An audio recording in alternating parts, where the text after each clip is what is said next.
Esta es la 11ª sesión del círculo de estudio del equipo de la ministra Lenia Batres, pero es la primera que se abre al público en general y pues nos da mucho gusto poder compartir esta mañana con todas y con todos los que se interesaron y que pues siguieron todo el procedimiento, llenaron los formatos, pues, pidieron las lecturas necesarias para acompañar este ciclo.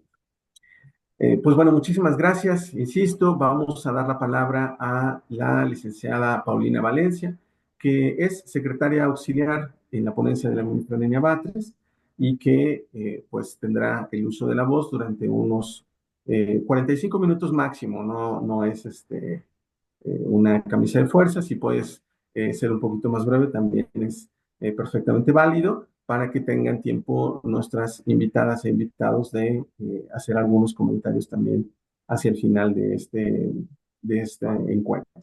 Pues muchas gracias y adelante, Paulina. Gracias, maestro. Buenos días a todas, a todos. Muchas gracias por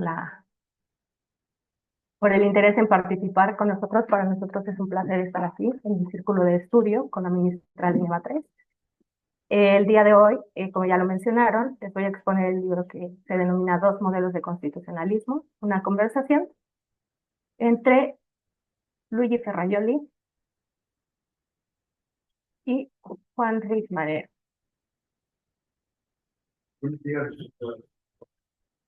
Eh, el, eh, Es una conversación entre dos estudiosos del derecho que pertenecen a corrientes que se oponen entre sí.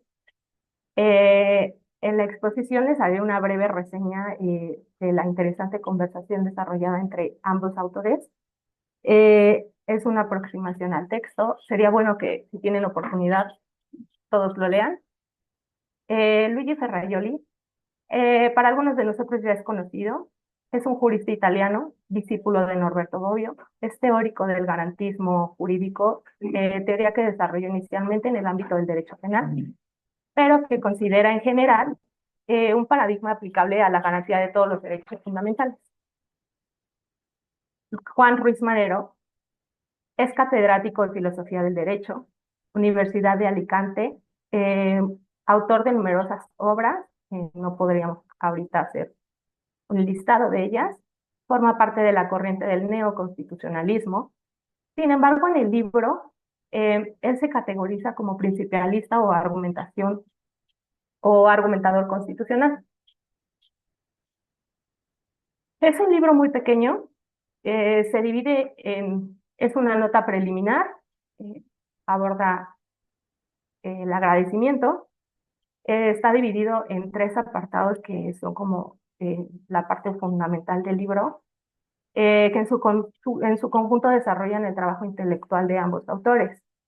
El debate se centra en las diferencias entre dos modelos de constitucionalismo, a los que ellos han dedicado gran parte de sus estudios, que es el constitucionalismo principialista y el constitucionalismo garantista. En la tercera parte concluyen con, de manera general, algunas cuestiones políticas y diagnósticos que han hecho a lo largo de su trayectoria.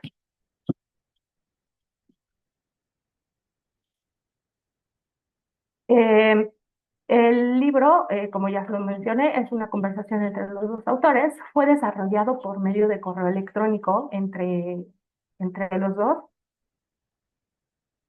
y inicia con cuestiones, una serie de sucesos que marcaron un parteaguas en los estudios de Ferrajoli. Cuenta que su compromiso político se manifestó en la época del movimiento estudiantil del 68. Esto lo aleja del Instituto de Filosofía del Derecho de la Universidad de Roma, que en ese momento era dirigido por Sergio Cota, un filósofo especialista en el pensamiento político de la Ilustración. Fue considerado uno de los intérpretes más importantes de Montesquieu, y él no toleraba la respuesta de los estudiantes en su momento. Es entonces que Ferrajoli, al momento de salir, funda una asociación de jóvenes que denomina Magistratura Democrática. comprometido con redefinir un papel garantista anclado en los principios de la Constitución que habían permanecido ignorados por la jurisprudencia dominante del momento. Eh, Se va o le ofrecen la oportunidad de ser juez y entonces dura 8 años de 1967 a 1975. Adquirió experiencia judicial que fue decisiva en su formación, pues pasa de la teoría de la lógica a poner los pies sobre la tierra y, a decir del propio Ferrayol en el libro, dice que experimenta el carácter clasista, y esto es muy importante, es el carácter clasista de la justicia y la distancia por la ausencia o la debilidad de las garantías entre el deber ser constitucional del derecho y el ser efectivo. Como discípulo de Norberto Bobbio, que era un jurista, abogado, eh, filósofo y politólogo, italiano también, aprende la teoría general del derecho, calificada por Kelsen como teoría pura o formal, y se caracterizaba por limitarse solo a definir conceptos.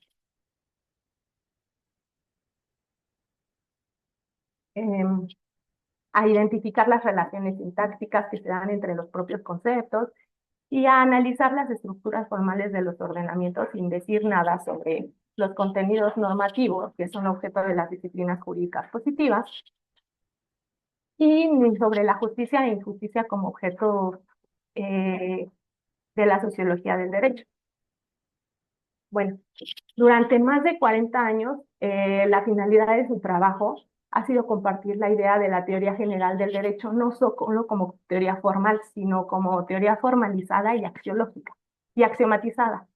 Con los escritos Ensayo de una teoría formalizada del derecho de 1975, los 3 volúmenes de Principia Juris, Teoría del Derecho y de Democracia del 2007, hasta cierto punto compartía con Bobbio el fastidio por las formas descaradas del pensamiento tendencioso presentes en la extrema izquierda. Fue gracias a su experiencia judicial que empieza la reflexión sobre la discrepancia entre deóntica, la discrepancia deóntica que hay entre el deber ser constitucional del derecho y el ser legislativo y la jurisprudencia de ese mismo derecho. Específicamente entre la validez sustancial y la vigencia solo formal de las leyes, teorizada como rango distintivo de la democracia constitucional. En 1970, critica por primera vez, en desacuerdo con Bobbio, la teoría de Kelsen, pues para él eh, ya no resultaba sostenible en virtud de la aparición de las constituciones rígidas, eh, y explica Ferrajoli que Bobbio fue un kelseniano de estricta observancia. Sostuvo siempre una concepción puramente formal de la validez de las normas, identificada por él con su existencia, dependiente de requisitos formales relativos al quién y a cómo, pero no al qué de la producción de las normas. Entonces, lo que se da como una concepción formal y procedimental de la democracia. Y sigue también con la concepción estrictamente valorativa de la teoría de la ciencia jurídica. Señala que, si la validez de las normas equivale a su simple existencia, la aproximación científica al derecho debe consistir, para Bobbio, en ocuparse solamente del derecho como es y no del derecho como debe ser, y en abstenerse de toda toma de posición crítica. Este es a lo que se le denomina como el positivismo jurídico de Bobbio. Las normas vigentes que hayan respetado todas las formas de producción y por lo tanto existentes, pero son solo válidas si hubieran respetado por lo menos una de las instancias que tengan coherencia con todas las demás que establece la propia Constitución. Esto es algo complicado cuando se lee por primera vez en el libro, pero se los voy a intentar explicar un poquito más claramente. Si dicha norma respeta todas las formas para ser válida formalmente, también tendría que respetar por lo menos uno de los contenidos para ser válida sustancialmente. En consecuencia, si cumple con la validez formal, es aquella que nos remite a la cuestión de vigencia, existencia o permanencia de la norma. Y con la validez sustancial, que es aquella que exige el acto normativo, que el acto normativo tenga que hablar con una verdadera validez de las normas jurídicas. En cambio, si solamente cumple con una validez formal, nos dice Ferrajoli que podemos hablar de una validez de tipo formal y en consecuencia traería derecho ilegítimo por ser contrario a los derechos fundamentales. Si lo llevamos más o menos a nuestro día a día, podemos decir que se trata de una norma jurídica que es inconstitucional. En ese sentido, estaríamos en presencia de, no podríamos estar más bien en presencia de la cláusula alternativa tácita, que propiamente que decía Hans Kelsen, que si una norma jurídica encontraba alguna antinomia, propiamente en la teoría del derecho, es decir, algún choque con otra norma, se iba a resolver dándole prevalencia a la voluntad legislativa, es decir, a la norma que pudiera estar vulnerando la Constitución. Por lo tanto, esa supremacía constitucional de la que hablaba Kelsen en su pirámide normativa de tipo formal, porque un verdadero vínculo sustancial de la Constitución con sus normas constitucionales, pues aún no existía. Esto empezó a existir a partir del constitucionalismo rígido. Partiendo de esta idea, Juan Ruiz Manero comparte esta perspectiva con Ferrajoli, que precisamente la cláusula alternativa tácita de Kelsen había demostrado un límite a la conceptualización. La norma hipotética fundamental de Kelsen nunca tuvo fundamento lógico, por lo tanto se fue desvaneciendo con el tiempo. Pero en realidad con estas normas que tenemos plagadas de principios no solo pragmáticos o políticos, sino normativos de justicia, pues esta explicación de Kelsen dejó de ser útil. En esto es en lo que se centra el debate del libro. Y pasamos a la segunda parte, que es dos modelos de teoría del derecho y de constitucionalismo.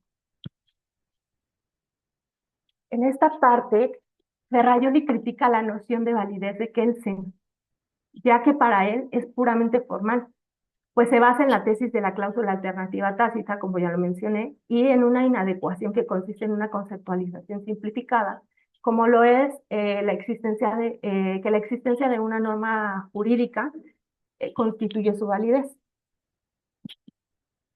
Señala que la falta de distinción entre acto normativo y norma, que es el efecto y significado, impiden distinguir entre vigencia y mera existencia. Esto tiene como consecuencia que no se puede apreciar la existencia de una norma inválida por razones de contenido. La cláusula alternativa tácita de Kelsen tiene su origen cuando la Constitución autoriza al legislador a producir normas jurídicas generales, también con un procedimiento distinto del determinado directamente por las normas de la Constitución, y al dar a estas normas un contenido distinto del determinado directamente por las mismas. Esta parte Ferrajoli la califica de absurdo, pues pregunta si tiene algún sentido decir que la propia norma autoriza su violación, que es esta parte dice que es una novedad que se introduce con el constitucionalismo rígido y que Kelsen tuvo el mérito de haber teorizado con la pirámide normativa y el control jurisdiccional de constitucionalidad. Señala que además fue inventada para dar cuenta de los actos normativos irregulares como figura compatible con su concepción de normas que confieren poderes como normas permisivas.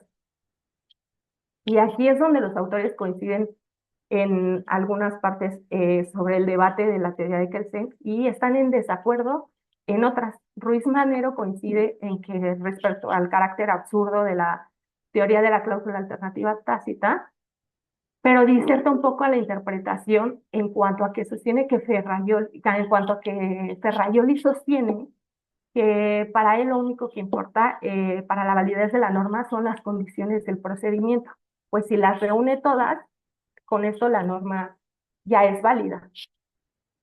Sostiene en esta parte Ruiz Manero que la cláusula alternativa tácita se extiende también a los requisitos procedimentales, pues no tiene sentido la afirmación de Ferrajoli de que conforme a la teoría las normas autorizan su propia violación. Esto ya que de acuerdo con Kelsen, no solo imponen requisitos sustantivos para la producción de normativas, sino también estipulan el procedimiento para su producción.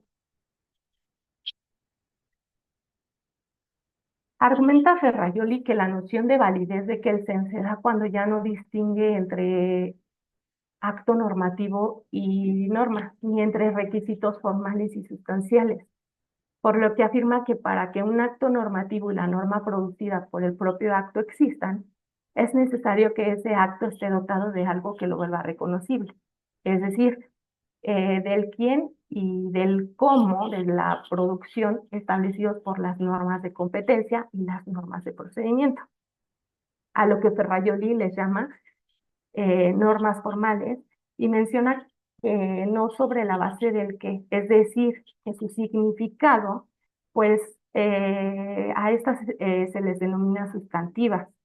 Con esto quiere decir que si una norma, su fuente, es válida formalmente o de cualquier modo existe, eh, porque estaría dotada de cierta forma, se puede admitir, cuestión que Kelsen no admite. Eh, pues su invalidez, no, cuestión, más bien Kelsen no admite la invalidez sustancial, pero no necesariamente como la existencia.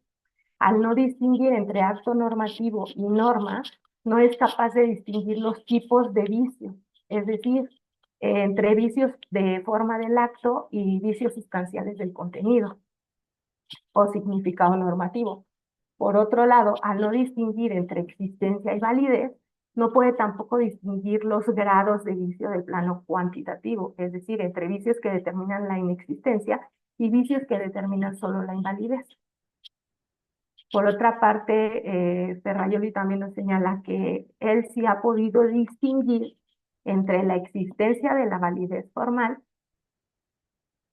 y de la invalidez formal como de la validez sustancial y la invalidez sustancial. Él define por existencia que el acto normativo disponga de al menos de una de las formalidades exigidas por las normas para su formación o de las que se reconocen como acto formal, es decir, formulado en lengua jurídica. En consecuencia, ante la ausencia de una de estas formalidades, Ferrajoli dice que se entiende por inexistente. Además señala que pues se puede dar la invalidez formal si en el acto normativo se observan algunas formas que lo vuelven reconocible como jurídicamente existente. Y por validez sustancial, cuando el acto normativo tenga al menos un significado coherente con todas las normas sustantivas supraordenadas a él. En ese sentido, se entiende por invalidez sustancial, sin ningún significado normativo asociado al acto por parte del intérprete, es compatible con las normas sustantivas sobre su producción. Con esto concluye que la validez es tanto formal como sustancial y que se da cuando se da de conformidad con todas las formas y coherencias, al menos un significado del acto normativo con las normas formales y sustantivas. Y la invalidez señala que no se puede decir cuáles y cuántas formas se exigen para la existencia de un acto formal. A un inválido ni tanto menos que vicios de forma y que vicios sustanciales, en cuanto pueden ser saneables y cuáles pueden ser insaneables. Lo que se aclara Ferrajoli es que la teoría no puede tener clara cuántas formas se exigen para la existencia de un acto formal, pues aún si este es inválido y menos, este, aun si este es inválido y en cuanto menos vicios de forma y sustanciales son reparables o irreparables, pues la teoría solo puede cuantificar las formas exigidas para la validez formal y existencial de los significados coherentes con las propias normas ya establecidas. Y es aquí donde entra a la parte del constitucionalismo principialista o argumentativo y del constitucionalismo positivista o garantista de Ferrajoli, que radica en la manera de entender los principios y sus relaciones con las reglas. Para el constitucionalismo principialista de Ruiz Manero, los principios jurídicos serán principios siempre y nunca podrán ser aplicados como reglas. Y esto medularmente lo dice porque sostiene que los principios tienen una función que permiten el desarrollo constitucional o de la materialidad constitucional y no solo por parte del legislador, sino por parte del juzgador. Es decir, en este modelo de constitucionalismo, Ruiz Manero, que es principialista, neoconstitucionalista, o post-positivista, tiene una concepción de que la Constitución está llena de principios jurídicos que operan como normas y que son normas que viven en un plano abstracto en el cual no colisionan entre sí. Tienen una coherencia entre comillas, pero cuando son aplicadas a un caso concreto colisionan irreduciblemente con otros principios jurídicos y de ahí viene la fórmula del peso. En esta teoría, los principios jurídicos, como ya lo mencioné, no son reglas, sino que actúan como principios dados su estructura lingüística abstracta y su característica de contenido emotivo. Y esto es algo muy importante. No es una estructura cerrada o acabada, por lo tanto puede ser desarrollada en gradualidades, es decir, en la mayor capacidad posible del propio principio en atención a un fin constitucionalmente ilegítimo. Nos dice que los principios tienen una fuerte carga emotiva y que este planteamiento obedece a un cognitivismo ético que opera en aquella concepción que dice que la moral puede ser argumentada racionalmente y que por lo tanto esos argumentos son verdaderos o falsos. Es decir, si yo digo que algo es bueno y es bueno porque la mayoría comparte que es bueno.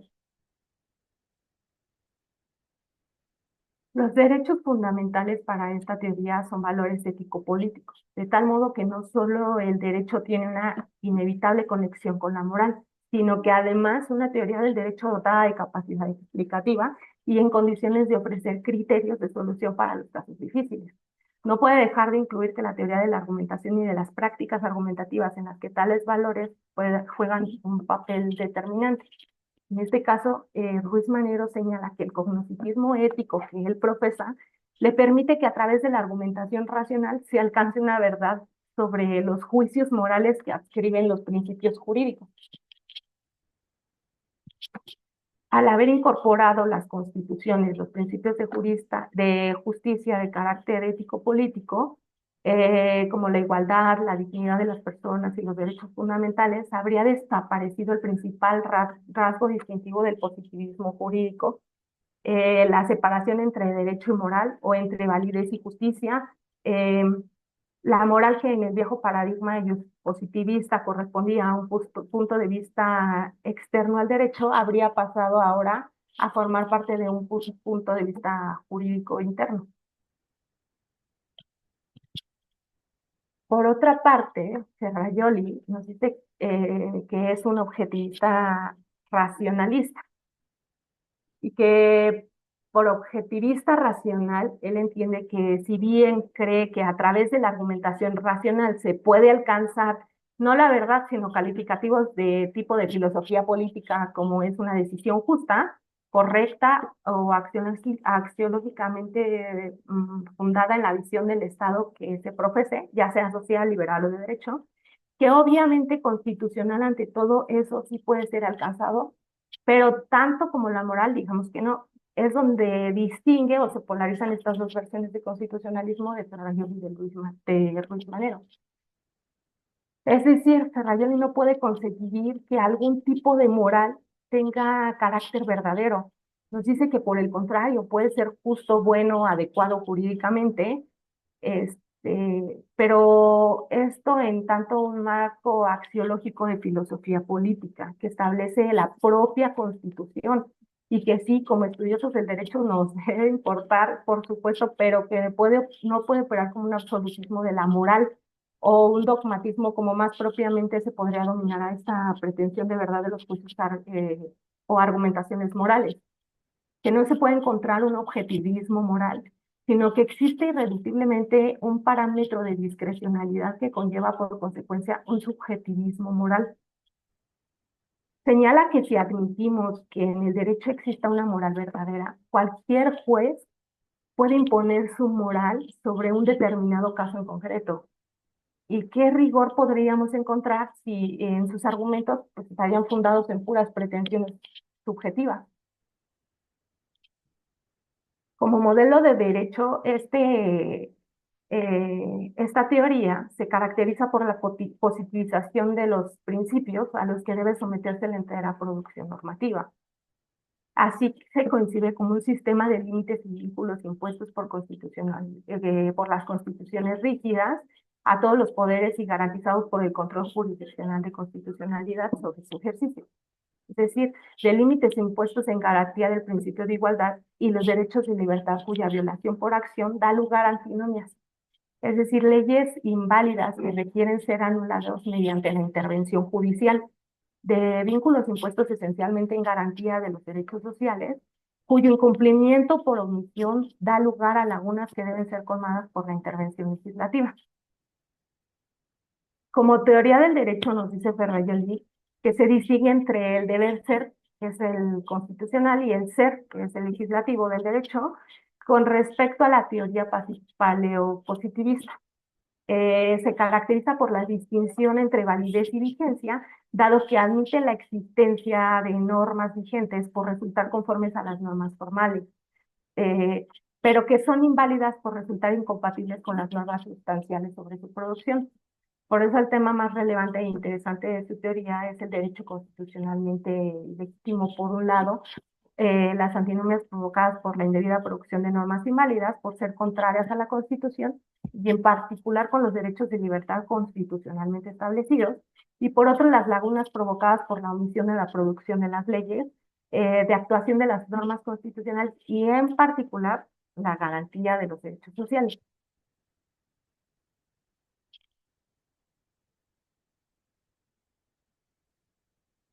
Eh, Como teoría política, nos dice Ferraioli que es una teoría de la democracia elaborada sustancial, además de formal y anclada empíricamente en el paradigma del derecho ahora ilustrado. De ello resulta una teoría de la democracia como sistema jurídico y político articulado en 4 dimensiones correspondientes a las garantías de otras tantas clases de derechos constitucionalmente establecidos, como lo son los derechos políticos, los derechos civiles, los derechos de libertad, los derechos sociales, y que ahora equivalen no a valores objetivos, sino más bien a conquistas históricamente determinadas, fruto de varias generaciones de luchas y revoluciones y susceptibles de ulteriores desarrollos y expansiones, en garantía pues de esos nuevos derechos, como límites y vínculos a todos los poderes, incluidos los poderes privados, en todos los niveles normativos, incluidos los supranacionales e internacional, para la tutela de los bienes fundamentales, además de los derechos fundamentales.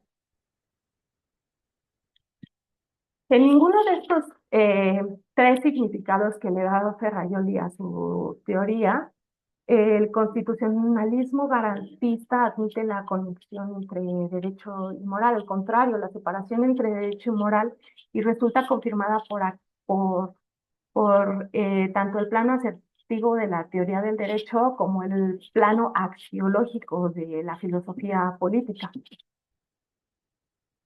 En conclusión, el constitucionalismo positivista y garantista se diferencia del constitucionalismo principialista por el rechazo de sus 3 elementos caracterizadores, que es la conexión entre el derecho y la moral, la contraposición entre principios y reglas y la centralidad asignada a su distinción cualitativa, el rol de la ponderación en oposición a la aplicación sustancial de las normas en la práctica jurisdiccional.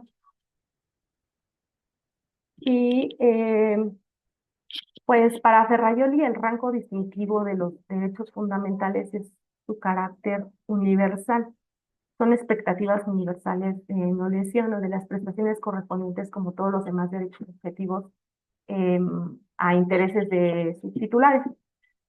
Pero pueden incluir también facultades como todas las libertades activas o libertades y asimismo poderes, como todos son derechos de autonomía, tanto civiles como políticos, y pueden también estar asociados a funciones como en la libertad de cátedra, quien ejerce funciones docentes. Y ya como en la última parte nos mencionan que el concepto de poder está definido como la situación activa cuyo ejercicio produce efectos en la esfera jurídica de otros conceptos de función, definido como el poder conferido con la obligación de ejercer el interés de otros y cosas semejantes. Estos conceptos no son alternativos entre sí, por el contrario, concurren bastante a menudo con la composición de las diversas situaciones, y nada impide para ello decir que algunos derechos son también poderes, como por ejemplo el derecho real de propiedad, que incluye además la expectativa de no lesión y la facultad de gozar el bien que es objeto del derecho del poder enajenarlo por el precio acordado.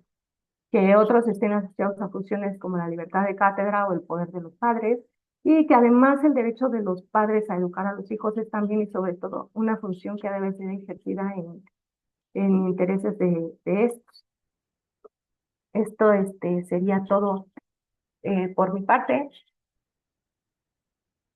Muchas gracias. ¿Alguien tiene algún comentario? Muchas gracias, Paulina. Vamos a ir dando el uso de la voz a quien ha solicitado una intervención para poder compartir algunas reflexiones. Ya nos habían solicitado previamente alguna intervención, entonces bueno, primero saludamos a la ministra Lenia Batres, que ya abrió ahí la cámara de su sesión. Muchísimas gracias por acompañarnos, a todos, por supuesto, pero también a la coordinadora de este círculo de estudio, que es la ministra Lenia Batres. Eh, si le parece bien, señora ministra, vamos dando el uso de la voz a algunos integrantes que han levantado la mano previamente, que nos habían solicitado realizar una intervención. Muy bien. Entonces, sería César Villanueva, eh, que está por aquí. Vamos a ver. Vamos a ver los participantes.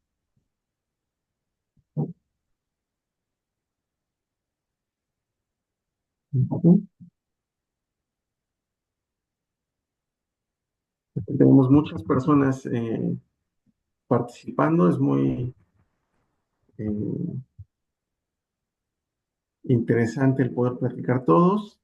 Entonces vamos a permitir aquí el audio de César. Ya está activado. Sí, Muy bien. ¿qué tal? Buenos días. Sí, ahí.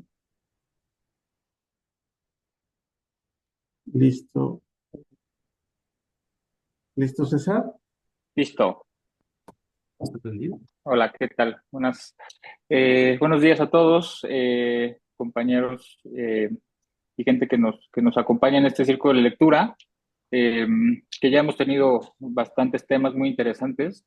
Eh, y bueno, este de garantismo y principialismo, de esta lectura me pareció muy interesante la metodología que utiliza para poder debatir los dos puntos de vista, una conversación, una charla entre ambos autores de corrientes que hablan los dos que son muy mainstream, muy populares dentro del mundo jurídico y que pues sin duda han determinado la aplicación y sobre todo la interpretación de las normas jurídicas en el mundo, ¿no? Y especialmente en México.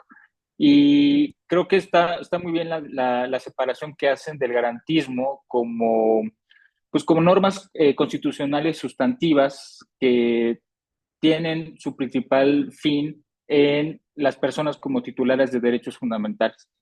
Estos derechos fundamentales como una esfera que Ferrajoli durante sus trabajos lo ha definido como una esfera un indecidible. Esto es aquello que no puede estar sujeto a un poder revisor ni a una revisión constitucional.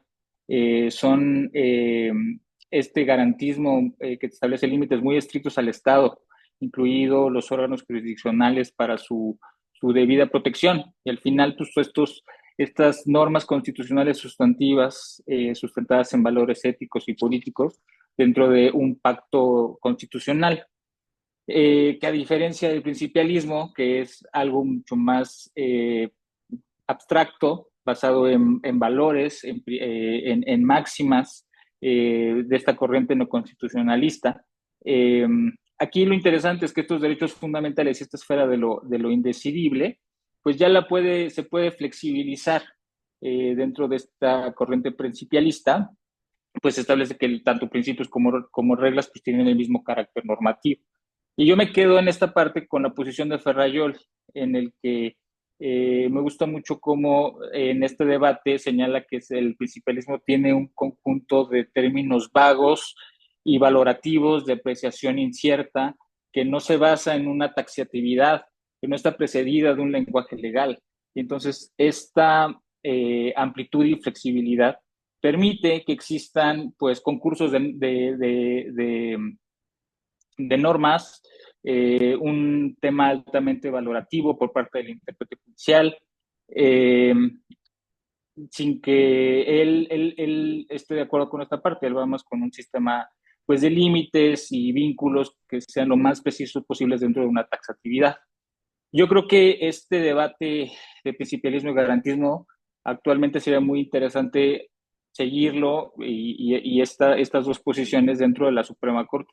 Hemos estado viendo últimamente debates muy interesantes respecto de cómo se interpretan las normas, de si realmente existe o puede haber un margen dentro de la Constitución mexicana que nos permita hacer una valoración a partir de normas y derechos constitucionales por un test de proporcionalidad, por ejemplo. Si es posible que existan estos concursos de derechos o si más bien se tiene que aplicar directamente la Constitución y los derechos. Eh, entonces es un debate muy interesante que al menos la ponencia de la ministra Batres pues, ha estado avanzando en una posición crítica a el principialismo dentro de pues, esta teoría de Robert Alexi, los principios de proporcionalidad.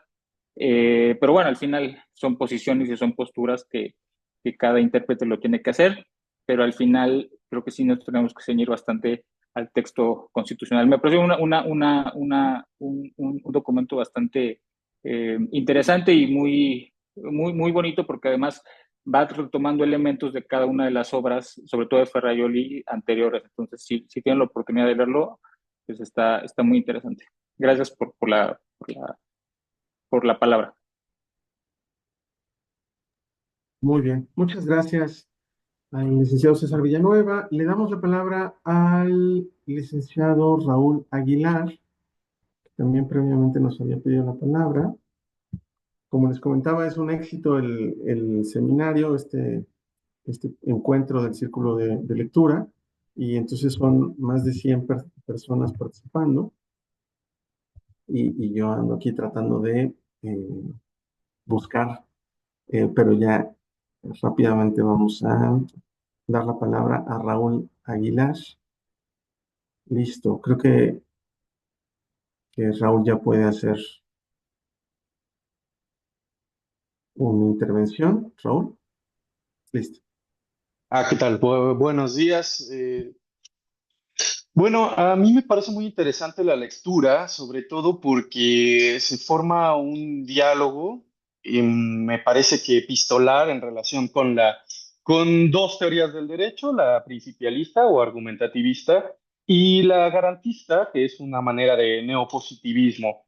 Em, es curioso cómo en materia de ciencias sociales o materia de humanidades, las teorías no se sustituyen, sino bien van teniendo una acumulación de conocimiento y sin embargo van teniendo cuestiones encontradas, y eso es lo que a mí me parece curioso, porque si bien, por ejemplo, en el principialismo se reconoce la existencia de varios tipos de normas, específicamente las reglas y los principios, estableciendo que las reglas son de aplicación o inaplicación y los principios pueden ser aplicados en grados, definiéndose como mandatos a optimizar, como últimamente se ha mencionado por algunos de los alumnos de Robert Alexi, ya no mandatos de optimización, sino mandatos a optimizar. El garantismo me parece muy curioso que no desconoce la existencia de principios y sin embargo digamos así, no los concibe como reglas a optimizar o como normas que pueden ser aplicadas en grados. Ferrajoli, en varios de sus libros, incluido Principia Juris y el libro de Derechos y la democracia a través de los derechos, perdón, que tengo aquí lo muestro a la cámara, que está muy interesante. Bueno, está ahí lleno de notas mías y todo, pero este, bueno, en sus libros menciona que los principios no pueden ser concebidos como normas de aplicación directa, sino bien deben de todo caso utilizarse como argumentos que pueden justificar la aplicación de una regla o la aplicación de una norma. Entonces, esta situación en cuanto a la diferenciación, mientras en una de las doctrinas pueden ser aplicados los principios de manera directa, y el contenido de esos principios para la teoría argumentativista puede llegar a ser indeterminado, porque esa es la génesis de los principios según esta doctrina. En el garantismo justamente se trata de eliminar esa indefinición, justamente para dar garantías a los gobernados. Y se genera la esfera de lo no decidible de la que ya platicaba mi compañero César. Entonces, la esfera de lo no decidible permite concretar un coto vedado para el poder, para que se pueda definir cuál es el alcance de un derecho y sobre eso el poder del Estado no puede actuar de una manera válida, salvo que se concreten ciertas o determinadas circunstancias que están establecidas en un documento de derecho de jus fundamental, ¿no?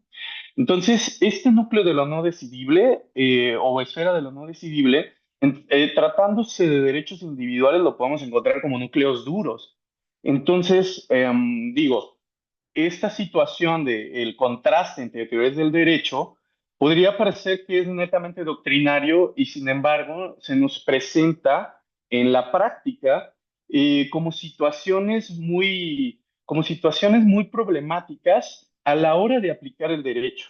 Porque finalmente la teoría del derecho, tanto la principialista como la garantista, son maneras de ver el derecho en el mundo.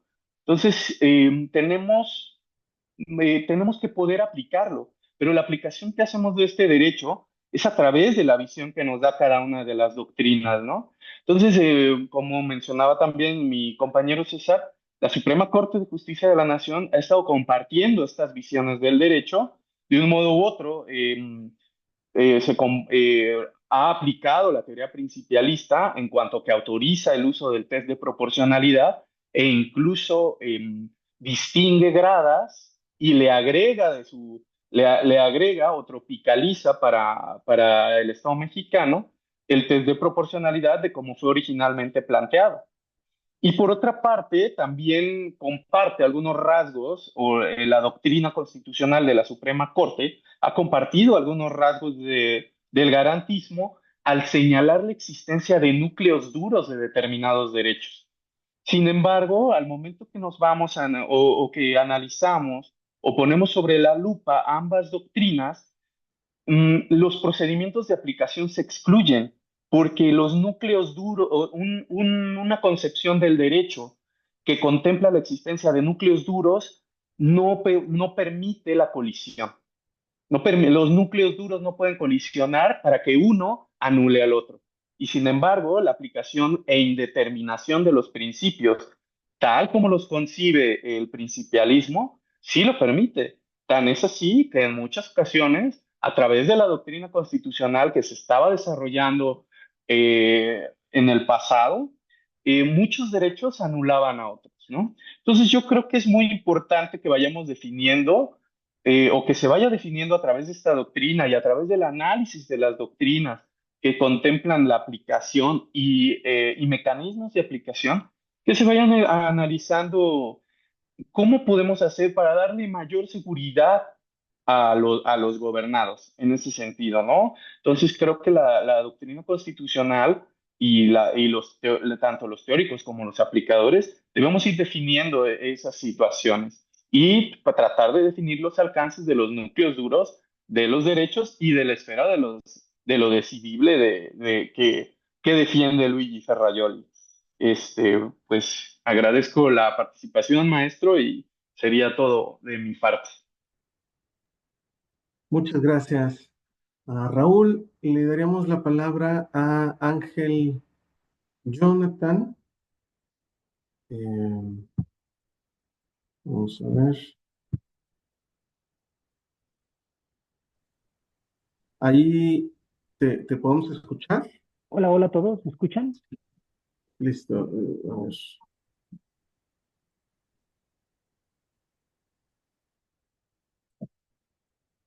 Creo que ya podrías abrir tu cámara, Ángel. Aquí estoy. No sé si me ven, ¿me escuchan? ¿Te Listo. escuchamos bien? Ah, ahí está. Hola a todos, buenas tardes. Ministra, maestro, gracias por la participación. Bueno, esta lectura me parece que deja grandes enseñanzas. La primera a la que me gustaría hacer referencia es a el hecho de que no obstante que estamos ante dos de los más grandes exponentes de cada una de sus posturas, parten de una civilidad. Es decir, no obstante que estén en posiciones encontradas, eh, se logran comunicar a través de razones. Eh, Esto creo que en el contexto que nos encontramos nos permite dilucidar que no obstante que pudieran parecer encontradas las posiciones, a través de razones y no de adjetivos, se puede llegar, si bien quizá no entendimientos, sí incluso a posiciones conjuntas. No, yo parto que en derecho, y que incluso en cualquier conversación, la dialéctica tiene que ser una de las bases para poder dar entendimiento, es decir, una síntesis, una tesis, una antítesis y una síntesis, que es, digamos, el punto en donde podemos llegar a un entendimiento.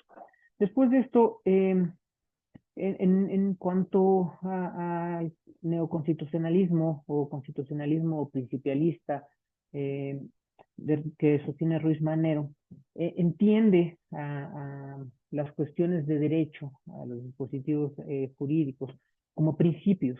Y como principios les da esta calidad de un lenguaje indeterminado. Y que tengan un lenguaje o que se consideren como un lenguaje indeterminado nos lleva a una apertura que, en mi opinión, resulta y puede ser hasta peligrosa si la combinamos con un tema de moralidad. Eh, ¿Por qué? Porque el proceso deliberativo lo atribuyen, eh, llamamos, sin tener una limitante de un derecho duro a los juzgadores en todas sus expresiones. Y en este punto se les encarga este ejercicio de ponderación bajo la base o partiendo de la lógica de que los derechos, los principios pueden colisionar, cuestión que no comparto. Yo creo que los derechos, sobre todo los derechos fundamentales, no colisionan entre sí. Pero bueno, si llegamos a la base de que hay una colisión, este principialismo ha utilizado como su elemento fundamental para proponer una solución al test de proporcionalidad. Sobre el test de proporcionalidad existen varias críticas que comparto. Una de estas es, bueno, en teoría, la base sobre la cual se cimienta este test es la ponderación. Y como tal, no existe, y lo voy a decir en palabras de un autor, un ponderómetro. No es una máquina en donde metamos un derecho y otro y automáticamente nos salga la solución mágica. No es así. Digamos, en mi opinión, el test de proporcionalidad se convierte más en un mecanismo de justificación de la determinación que ya previamente, con base digamos, de la experiencia, de lo que ha vivido el juez, incluso desde su posición ante los hechos, ante lo fáctico, ya tomó, ya decidió, y se convierte más bien en esto, en una justificación de cómo hacerlo. lo cual puede ser peligroso porque incluso puede llegar a invadir algo a lo que Ferrajoli hacía mención, que es, a ver, hay que distinguir hasta dónde es lo judicial, lo jurídico, y hasta dónde ya es una cuestión que tiene que ser propia del poder, de un poder legislativo. Esto es, Ferrajoli decía que el contenido y el alcance de las normas en la parte dura tiene que venir desde lo legislativo y no desde lo judicial, porque vuelvo a mi pretensión de que esto nos puede llevar a algo muy peligroso, que es tener jueces Hércules, que le llaman ciertos autores. Es decir, no solo superjueces, sino que además adquieren hasta una facultad legislativa. Entonces, en ese sentido, me parece que el libro expone las dos propuestas, nos da un punto de partido para tomar una posición en cualquiera que sean de los sentidos y nos permite generar un panorama amplio, que en el ejercicio de nuestra labor nos ayuda, nos sirve y creo que es importante. Finalmente, pues no me queda más que agradecer el tiempo. Ministras, maestros, muchas gracias a todos los presentes. Muchas gracias, Ángel. Tenemos aquí en la lista que nos escribieron por el chat, Nayeli Núñez. Vamos a ver.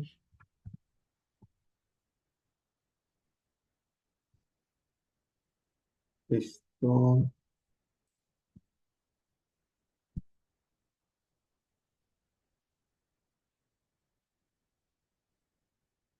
Hola, Nayeli.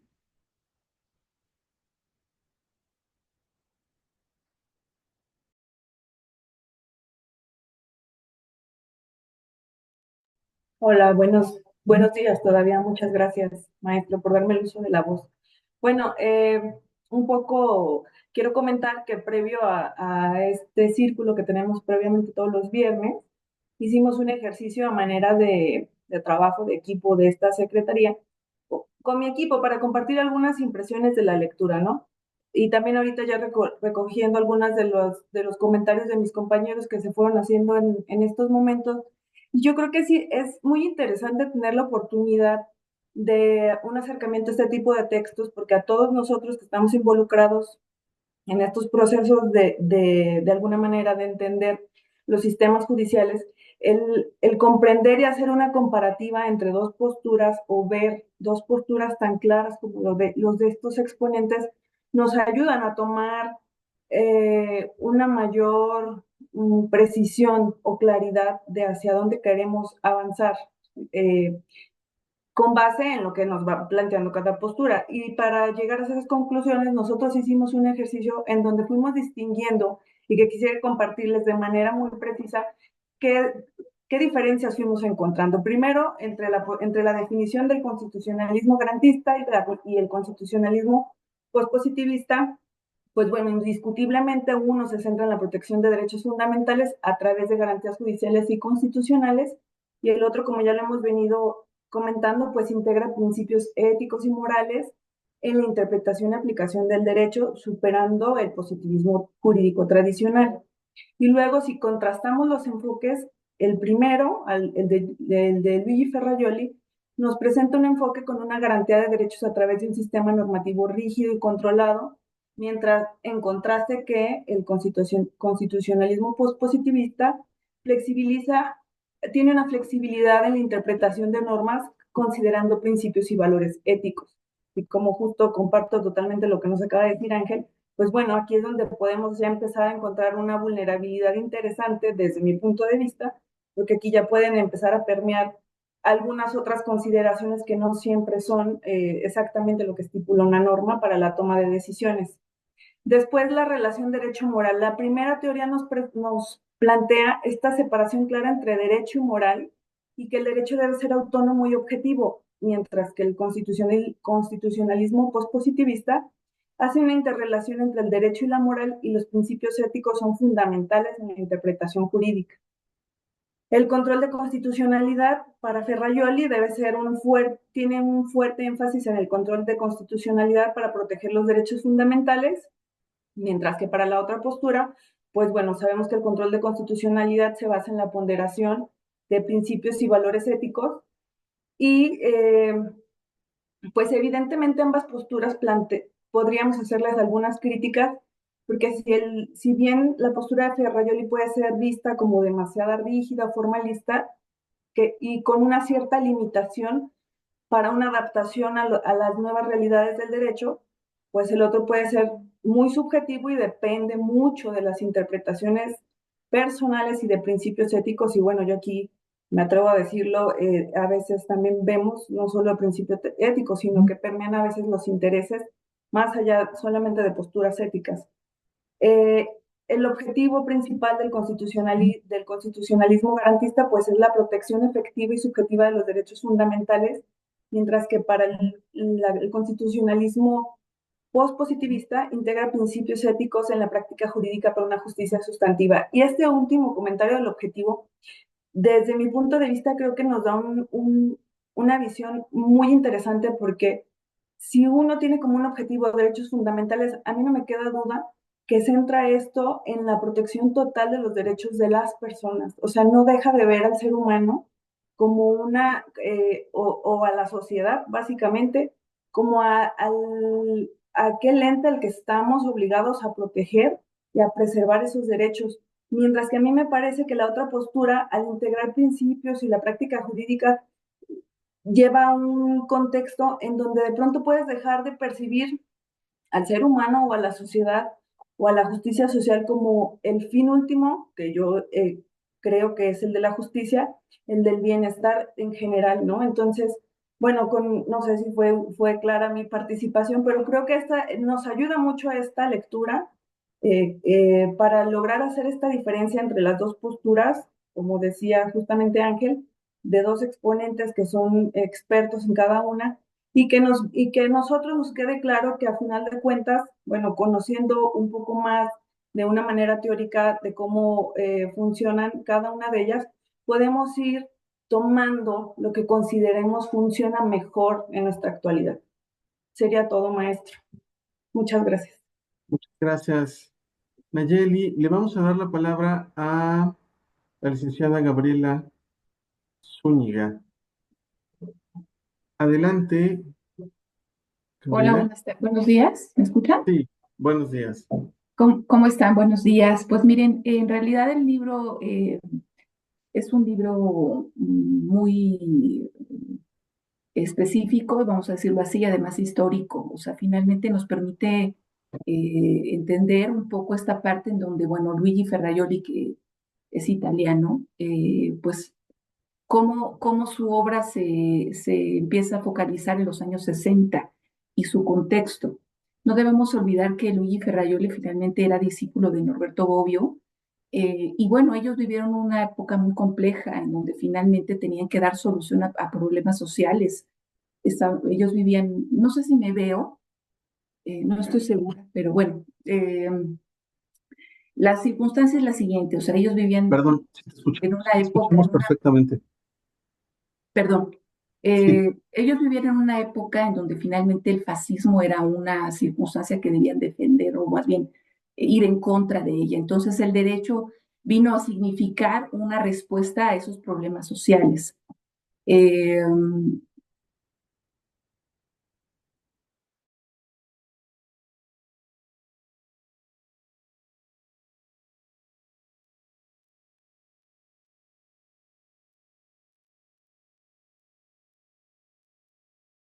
Bien, entonces les comento, finalmente esta respuesta a este fenómeno histórico que era el fascismo, que finalmente, vamos a decir, menoscababa la dignidad humana, pues hizo mella en en Luigi Ferrajoli, que finalmente es un filósofo del derecho, y con una propuesta específica, pues empezó a hacer un debate y generar un modelo garantista.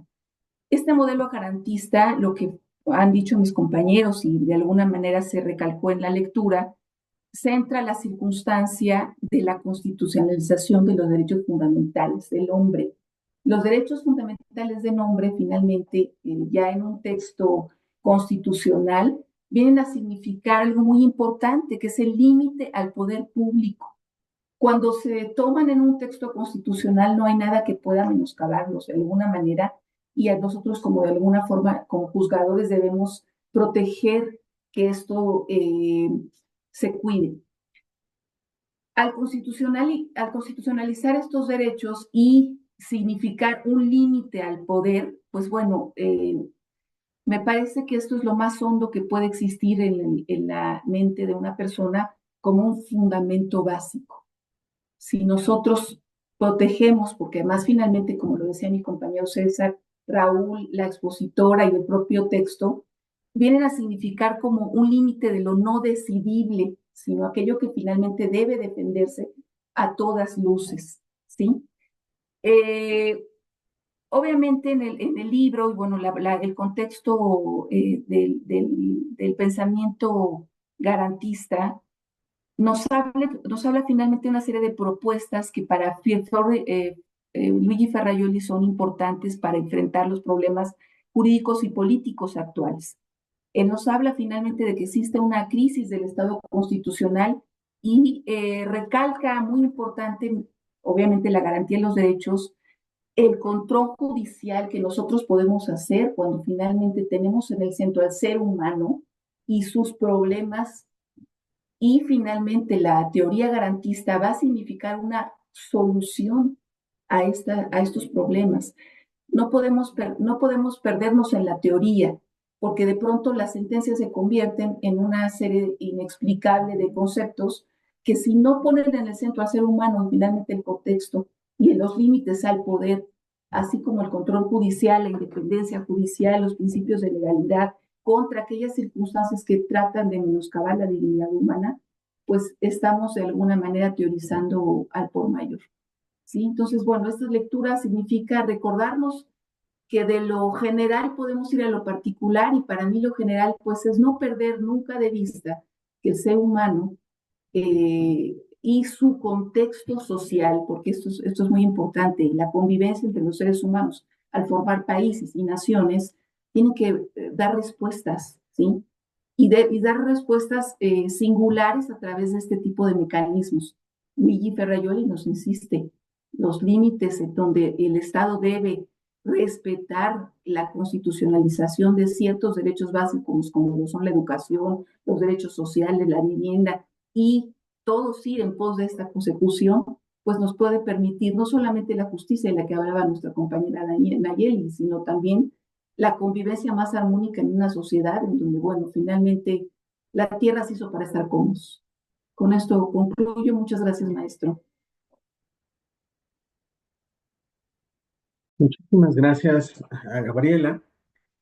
Quiero, antes de continuar, porque nos han hecho algunas preguntas en el chat y creo que es interesante que todos los que participan en las sesiones lo sepan, nos preguntaban cuáles han sido las lecturas y que si podíamos compartirlas. Se las vamos a mandar, les vamos a mandar una lista por correo electrónico.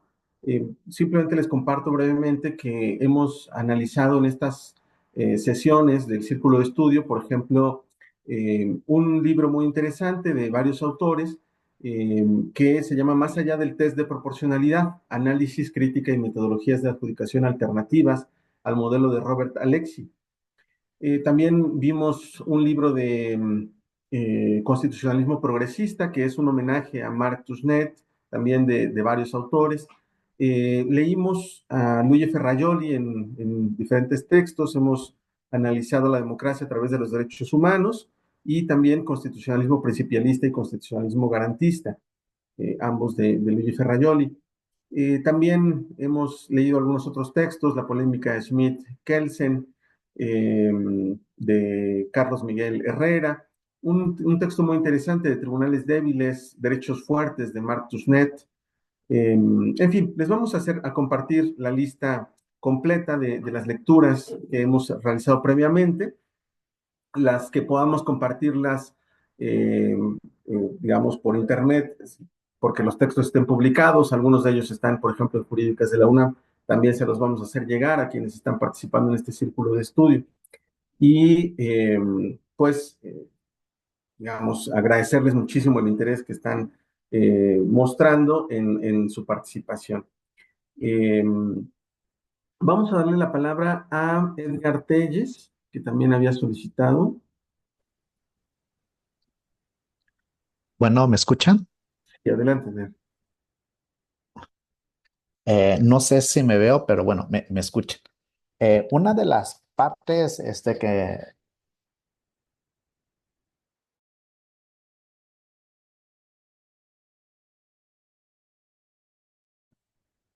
bueno, sí me escuchan, me ven, ¿verdad? Bueno, Sí te escuchamos. muchas Ah, mira, ahí gracias. te veo. Ya me veo. Hay muchas cosas que me agradaron del libro, pero una de las partes que nos hemos dado cuenta y que me gustó mucho es que Ruiz Manero como que le tira buscapiés a Ferrajoli. El por qué. Una de las partes últimas del libro menciona sobre el derecho penal internacional, que a mí me gusta mucho, y menciona, oye, una de las cuestiones que has mencionado es la llamada guerra justa. ¿Cómo se puede establecer en esto que él llama como guerra, que actualmente son los conflictos armados? ¿Cómo es lo que tú lo ves? ¿Crees que hay una guerra justa, que no hay una guerra justa? ¿Cómo lo podrás establecer? Porque tú has mencionado que se puede llevar conforme al capítulo séptimo de la Carta de las Naciones Unidas. Esto es, pero has visto que dentro del transcurso del tiempo, todas las autorizaciones que ha dado el Consejo de Seguridad no necesariamente se están llevando conforme al capítulo séptimo. Si hay otras intervenciones y nombra como la cuestión de Gaddafi y además menciona, además hay ciertas circunstancias que la autorización a la intervención que da el Consejo de Seguridad pueden basarse en ciertos aspectos que a lo mejor no pueden ser cuestionados dentro de una guerra justa, como puede ser lo que pasó en Irak cuando hubo fuertes acciones respecto a la utilización de armas de destrucción masivas. Y la pregunta, ¿tú crees que son guerras justas?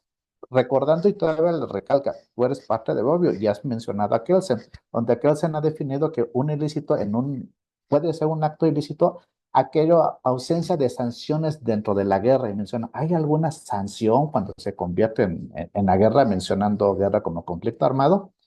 Y menciona, y además todavía le echa el buscapié. ¿Y qué piensas del nuevo Tribunal Penal Internacional de la Corte Penal Internacional? ¿Tendrá algún éxito? ¿No tendrá algún éxito? Y menciona, efectivamente, podemos hablar sobre estas cuestiones de la guerra.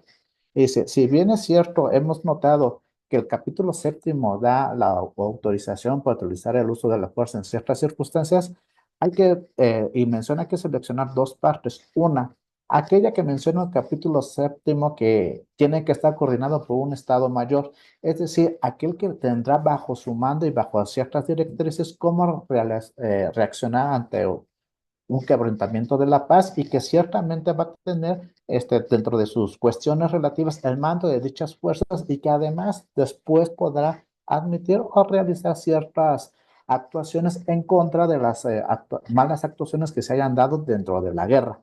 Si bien es cierto, actualmente podemos decir que no se ha hecho de la manera correcta. ¿El por qué? Porque el Consejo de Seguridad ha dado la autorización, pero el Comando de Estado Mayor, conforme a la Carta de las Naciones Unidas, que es que se da la autorización, lo está haciendo suplantado por la OTAN, por esta implementación de la OTAN. Y dice, ok, hay esta circunstancia, si bien se debe de realizar esta intervención militar, esta guerra justa, con la autorización de la Carta de las Naciones Unidas conforme al capítulo séptimo del Consejo de Seguridad, pero también se debe de cumplir en su totalidad, es decir, se debe estar al mando el Comité del Estado Mayor de las Fuerzas Armadas y de las estrategias que se lleven a cabo, no como actualmente se está realizando de la OTAN. Y le dice, y déjame permitirme hablar sobre la Corte Penal Internacional. Si bien es cierto, hay que tener mucho cuidado. Es de festejarse que ya esté un organismo internacional que sea permanente y que además pueda estar testigo de aquellos acciones inhumanas de los principales crímenes, ¿no? Ya sabemos que la Corte Penal Internacional ve cuatro crímenes internacionales: genocidio, crímenes de lesa humanidad, crímenes de guerra y crimen de agresión, el cual menciona es una oportunidad para precisamente llamar esta guerra justa, que si bien es cierto, ha tenido sus bemoles y ha tenido ciertas características que a lo mejor todavía no da el esplendor de este Tribunal Penal Internacional, como lo menciona, establece cuántos años ha tratado toda la comunidad internacional de fortalecer sus sistemas jurídicos y dice, demos tiempo a esta cuestión. Entonces, el libro me parece muy interesante en la parte final, sobre todo por aquellas acciones que hace Ruiz Manuel de tirar buscapiés a Ferrayoli diciéndole, si tú eres parte de Bobbio, que lo has seguido y has tomado algunas cosas de clase, le menciona estas circunstancias y me gustó sobre todo porque hay una convivencia muy amena de las dos personas y que además le va contestando Ferrayoli cada una de las acciones que en esta parte final del derecho penal internacional va haciendo, sobre todo porque sí dice, denme los tiempos y vemos que en el transcurso del tiempo más o menos ha ido desarrollando el derecho penal internacional respecto a la Carta de Naciones Unidas y a tener un tribunal permanente de lo que él puede llamar una guerra justa. Sería mi comentario, maestro, y muchas gracias por la palabra. Muchas gracias a ti, Edgar. Vamos a dar la palabra a uno de los invitados que recientemente se están sumando a este foro. Vamos a ver.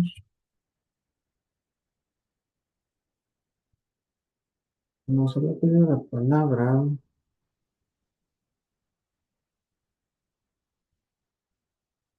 No, disculpa, pero está bien.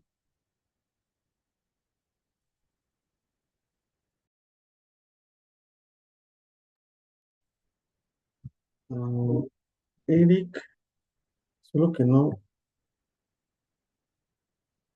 encuentro. Sí, es que bajó la mano, entonces ya no lo ubico. Bueno, vamos a continuar con alguna de las personas que habían solicitado antes la palabra. Engels Contreras, vamos a darle la palabra. Engels, creo que ya puedes intervenir.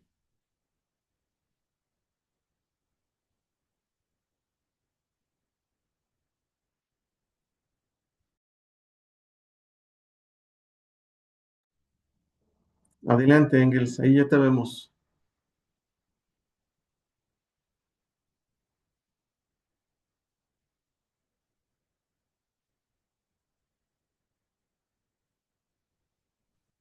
¿Ya me escuchan? Sí, te escuchamos y te vemos.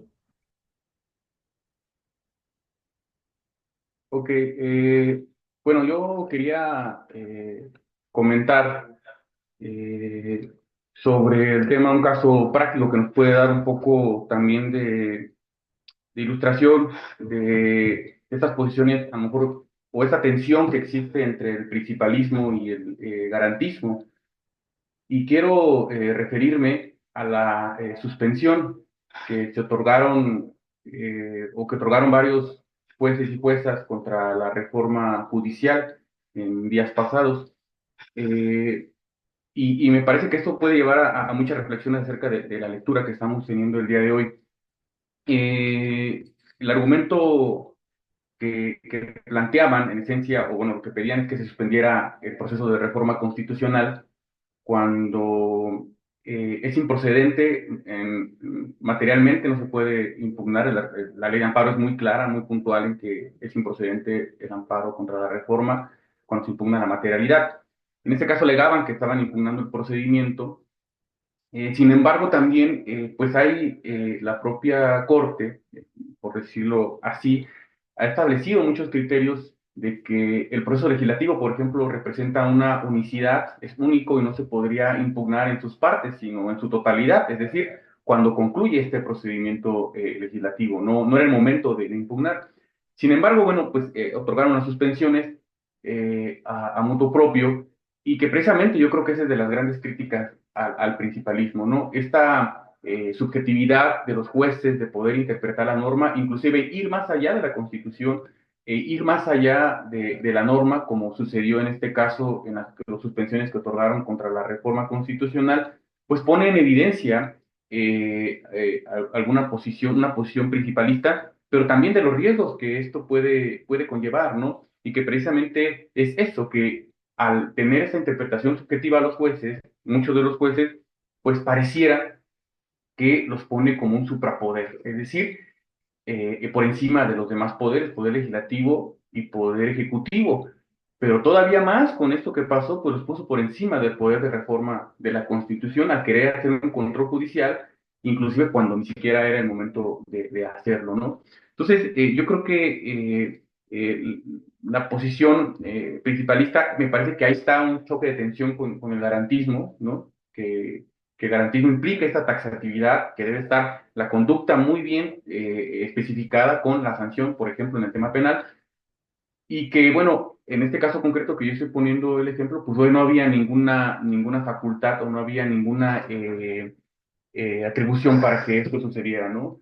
Y que, bueno, finalmente esto nos permite a nosotros poder como entender la tendencia que hay, porque existe muchos juzgadores y juzgadoras sobre esta corriente de pensamiento, que digo, evidentemente de mí tiene algunas aportaciones, pero yo quería como hacer referencia a esto que acaba de suceder, que nos puede dar como y ilustrar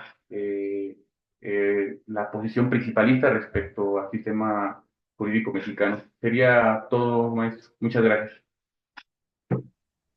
Gracias por tu reflexión, Engels.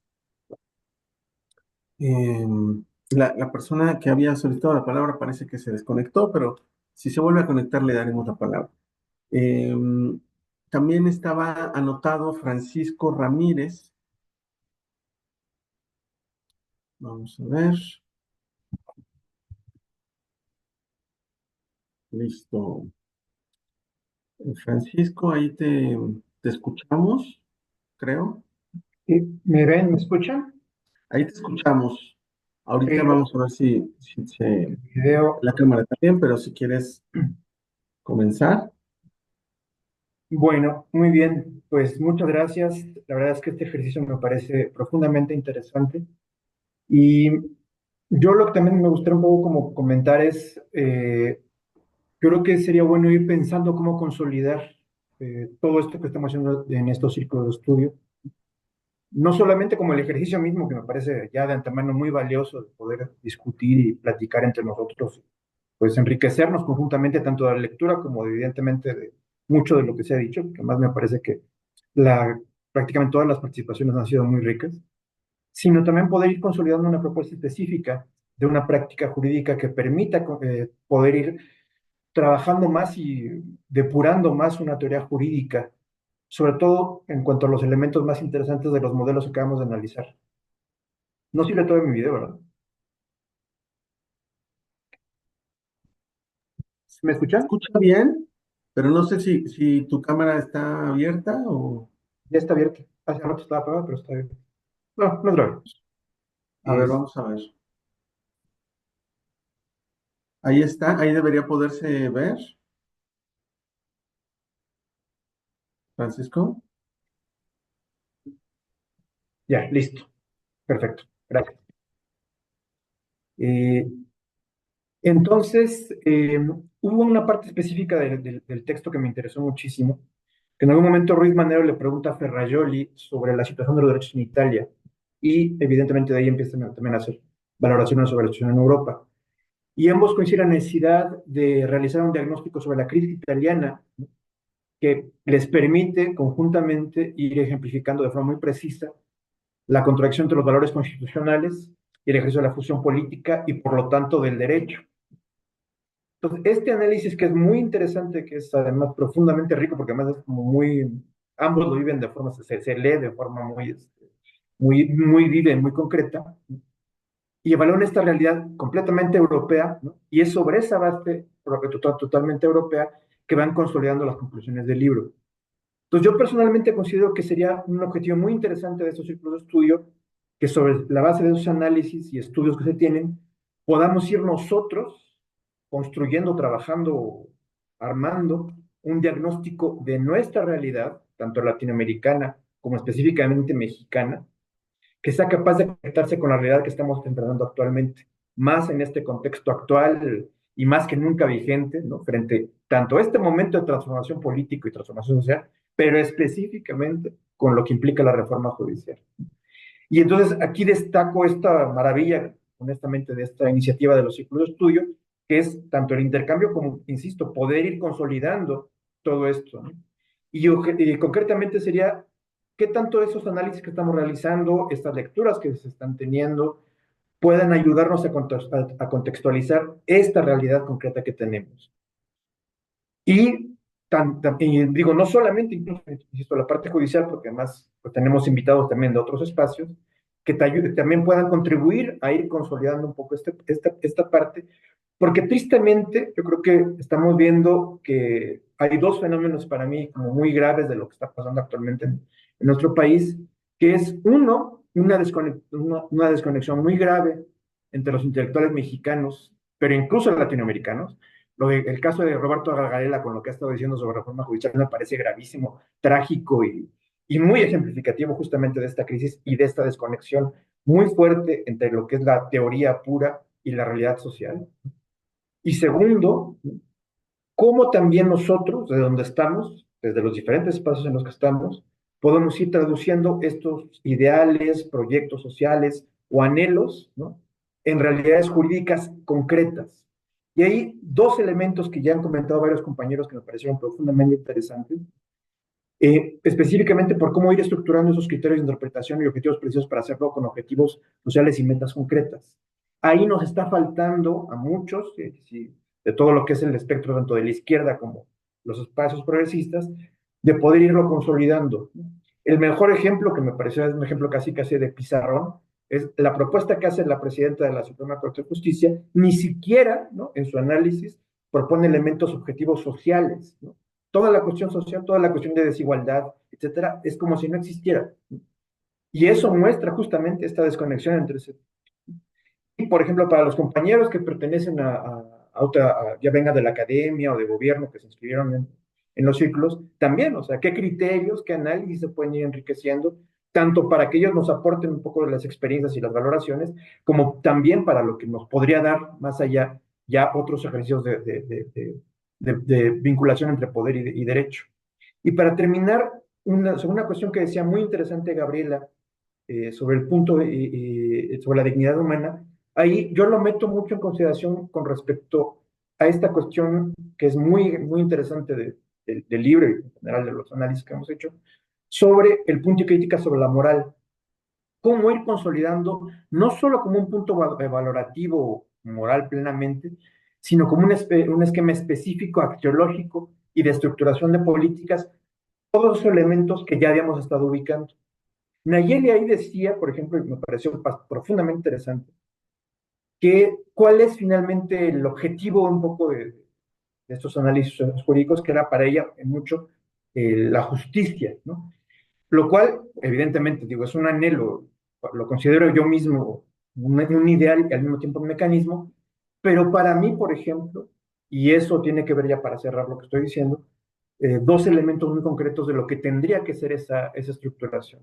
Uno, lo que estamos viviendo en México y que además, insisto, me parece que puede enriquecer profundamente el debate internacional, ¿no? Un poco también lo que decía, la referencia que hacía Edgar, sobre el bienestar de la población, ¿no?, que en México hemos logrado, y eso para mí me parece un mérito impresionante, poder consolidar, ¿no?, ese principio de bienestar, ese principio de humanismo, como una base fundamental para consolidar realmente todo un esquema político que se basa específicamente sobre un principio de equidad social. Y que para mí también implica necesariamente consolidar un esquema de Estado, que tendría que también tener una valoración posteriormente global, sobre un elemento de sustentabilidad por los riesgos en los que estamos actuales de depredación y agotamiento de los recursos naturales, también de riesgo también de ir derivando un modelo, como ya se ha descrito muchas veces, que se aparta de un concepto plenamente humano y que nos permita garantizar la supervivencia de las generaciones que vienen. Entonces, sobre esta consideración general es cómo podemos ir consolidando no solamente los análisis, sino también, insisto, esta necesidad de un diagnóstico y de mecanismos posteriores que nos puedan ayudar a ir avanzando más al respecto. Muchas gracias. Muchísimas gracias, Francisco. Vamos a ir ya cerrando. Un estudiante de posgrado de la UNAM nos solicitó la palabra, Eric Salas. Entonces vamos a darle la palabra. Eric, ¿ya nos escuchas? Hola, hola, buen día. Buenos días. Adelante, Eric. Ok. Bueno, primero pues agradecer el espacio y que se me haya permitido participar en este círculo de lecturas de la ministra Lenia Batres y con el gusto de saludarle también a usted, maestro Netzai. Pues me sumo con mucho gusto y un tanto nervioso porque pues veo que ya traen experiencia y las dinámicas ya las tienen más que un tanto normalizadas por lo que veo, pero la verdad es que la lectura que nos hicieron llegar,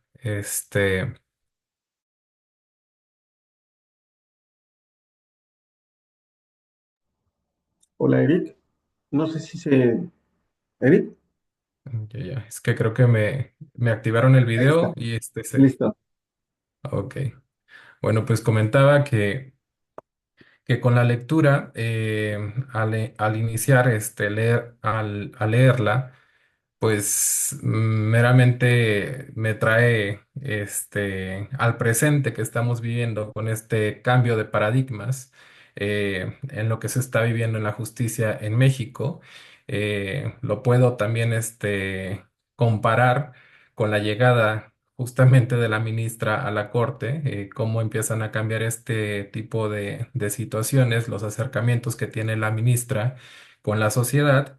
Y en la lectura, pues lo veo cuando Juan Ruiz Manero le pregunta, recuerda con Luigi Ferraioli en el momento cuando Luigi Ferraioli fue juzgador y pues él empieza a comentar meramente a todo lo que se enfrenta dentro del sistema de justicia de su país y pues no me parece tan distinto a lo que estamos viendo hoy en día en la corte. Y ya, pues meramente pasando al capítulo 2 o bueno, a la parte que hablamos de los dos modelos, eh, pues también me gusta, me sorprende lo que vivió Luigi, lo que comparte, de cómo debemos de centrarnos meramente en los justiciables o garantizar los mayores beneficios en los soberanos o en la población.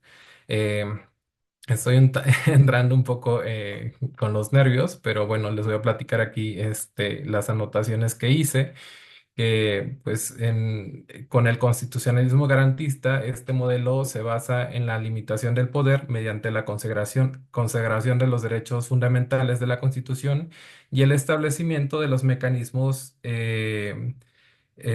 jurídicos efectivos que aseguren su cumplimiento, y esto pues según su enfoque. Aquí hablamos también de que el control del poder se lleva a cabo a través de contrapesos institucionales y con la división de poderes que tenemos, ¿no?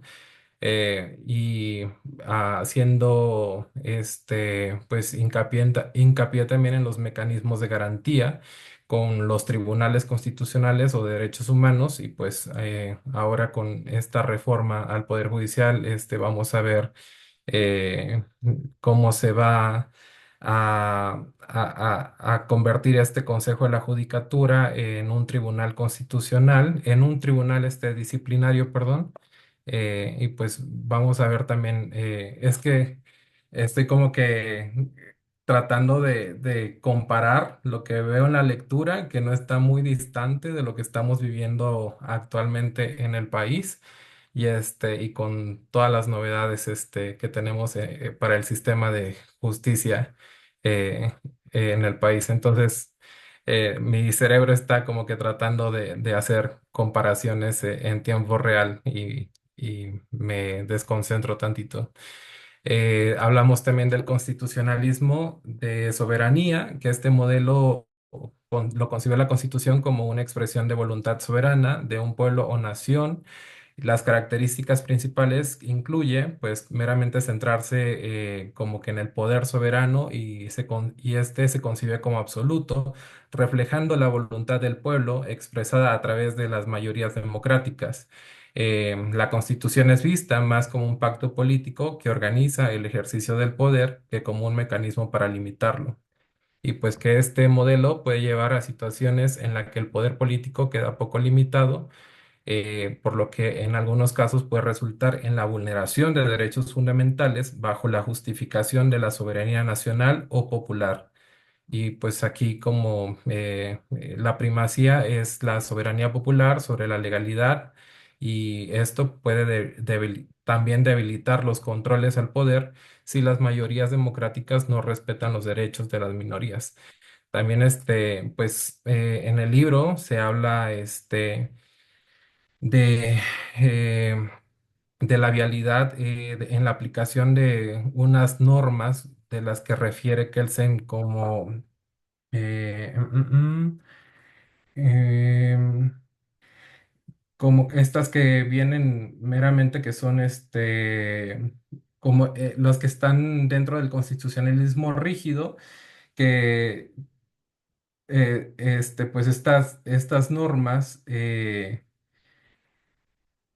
pese a que están tácitamente dentro de la constitución, de una constitución rígida, hay veces que en su aplicación van a vulnerar o a violentar derechos. Y entonces aquí es cuando viene un razonamiento de que si se pueden invalidar o si es viable la aplicación de estas normas. Este, Pido una disculpa por la lectura también express que hice del documento, y por los nervios que me están, acaparando, pero pues es lo que quería compartir, y pues más o menos pues terminar con esta parte donde Ferrajoli subraya la importancia de que el constitucionalismo garantista en el contexto actual, dado el aumento de los fenómenos como el populismo, el autoritarismo y la erosión de los derechos fundamentales en pues varios sistemas. Sería todo. Gracias. Muchísimas gracias, Eric. Pues hemos llegado al límite de intervenciones que habíamos anunciado en las reglas de la preparación de este círculo de estudio. Yo simplemente quiero agradecerles a todos, explicar un poco que dentro de este círculo de estudio hemos analizado reiteradamente a Luigi Ferrajoli, pues porque la ministra Batres nos ha pedido a quienes formamos parte de su equipo, aunque ahora pues se están integrando personas diferentes, que para comprender la forma de pensar de la ministra, pues era necesario que conociéramos a profundidad los textos y la visión, yo diría incluso la filosofía que hay detrás del de el garantismo de Luigi Ferrajoli. Es muy interesante que socialmente, mediáticamente, hay quien ha planteado que la ministra Batres pretende volver a un positivismo, al positivismo, digamos, del siglo XX. Y a nosotros nos ha resultado profundamente interesante y enriquecedor darnos cuenta que lo que nos ha exigido en gran medida la ministra es conocer, sí, un positivismo, pero un positivismo garantista, un positivismo o un neopositivismo que reconoce, por ejemplo, esta diferencia que se ha reiterado, creo que Eric lo estaba mencionando, pero en general varios de los participantes lo han mencionado hoy, esta diferencia entre vigencia y validez, esta diferencia entre una norma que formalmente fue aprobada conforme a las reglas de creación del derecho, y también reconocer que esa norma, por más que hubiera sido creada cumpliendo con esas reglas para alcanzar vigencia, puede resultar inválida si es una norma que viola la Constitución. Entonces, esta visión del garantismo creo que es muy importante destacarla, rescatarla. Eh, me parece que no lo hemos mencionado solo en esta sesión, sino en varias de las lecturas que hemos hecho a lo largo de este círculo. Y, y pues bueno, nos habla de cómo estamos o cuál es la práctica que ha impulsado la ministra Batres en su práctica como jueza constitucional. Ella incluso directamente ha citado a Luigi Ferrajoli en el Pleno, en los debates, precisamente porque está impulsando una visión, sí, positivista, pero comprometida con la garantía de los derechos. Pues bueno, yo cerraría con esa breve reflexión y creo que para cerrar con broche de oro, a ver, creo que sería posible que la ministra Batres pudiera despedir esta sesión. Este, no sé si... Ah, sí, listo. Adelante. ¿Se escucha bien? Sí, señora Sí, ministra.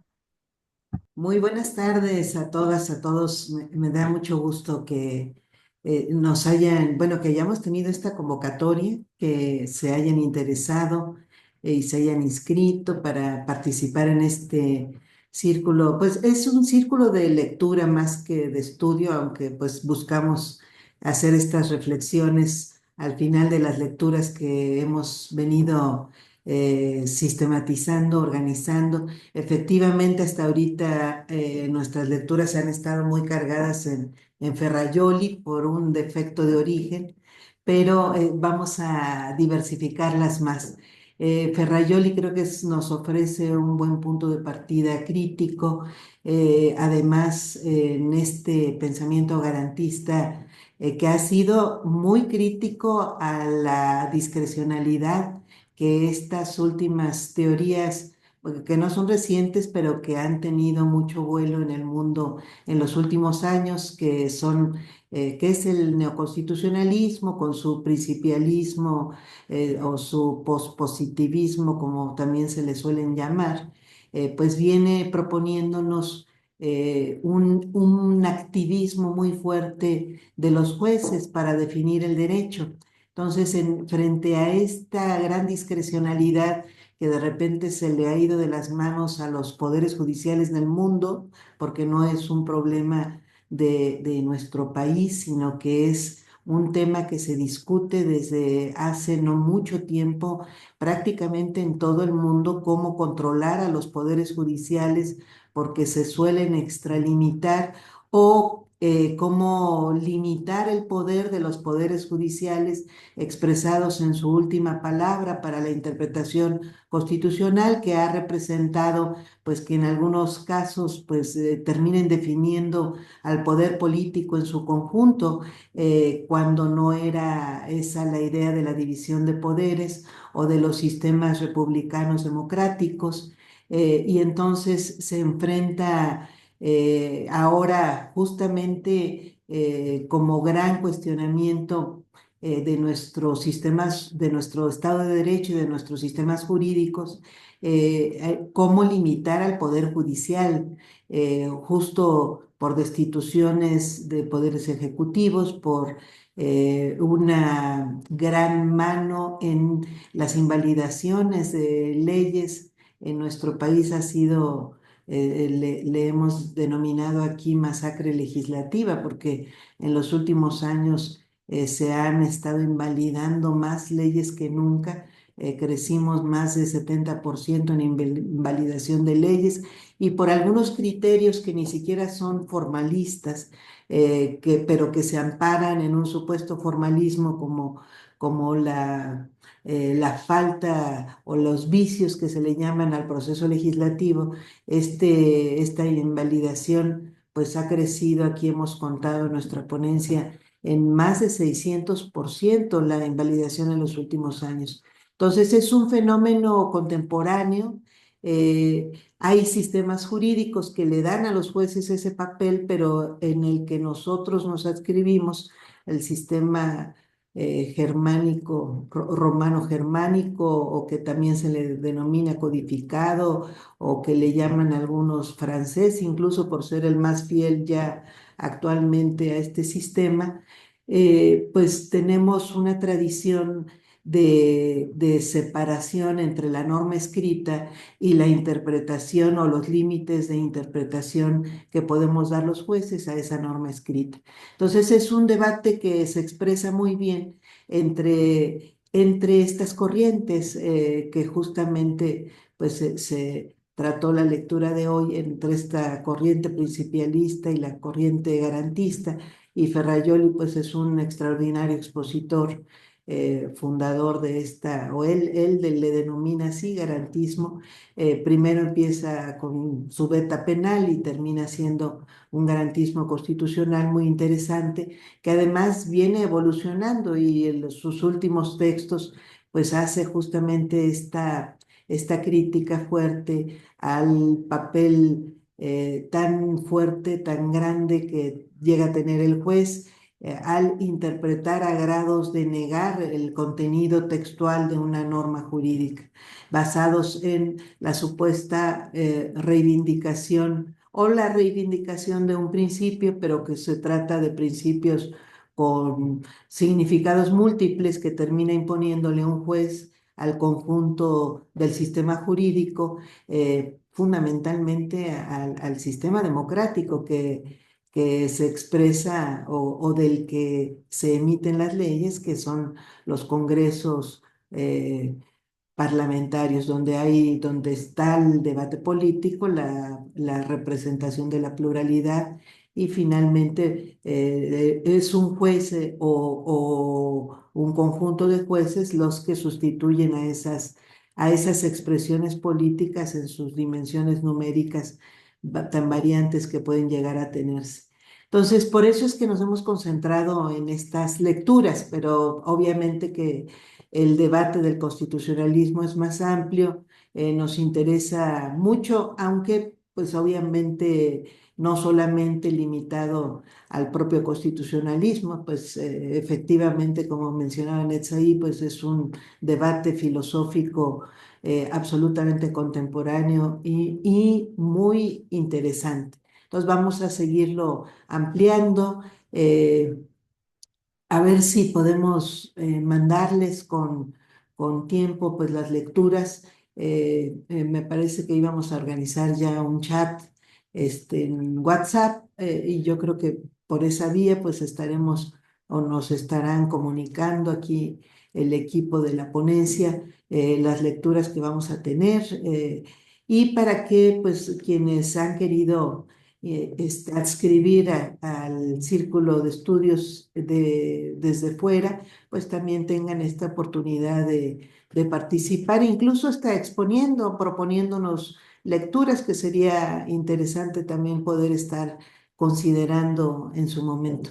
Les mando un saludo muy afectuoso, estamos muy contentos aquí en la ponencia porque el día de hoy se están publicando en el Semanario Judicial de la Federación nuestras primeras 3 tesis jurisprudenciales, además con las 3 con carácter obligatorio. Pueden ustedes mirarlas en la propia página del semanario, y las estamos subiendo pues a las redes para que las conozcan, son muy interesantes. Son 3 criterios muy interesantes que se basaron en 3 de las sentencias más digamos que de mayor impacto que nos ha correspondido analizar y resolver desde acá. Ojalá les interese y vamos a seguir platicando nuestras lecturas. Les mando un saludo afectuoso y nos vemos de hoy en 8.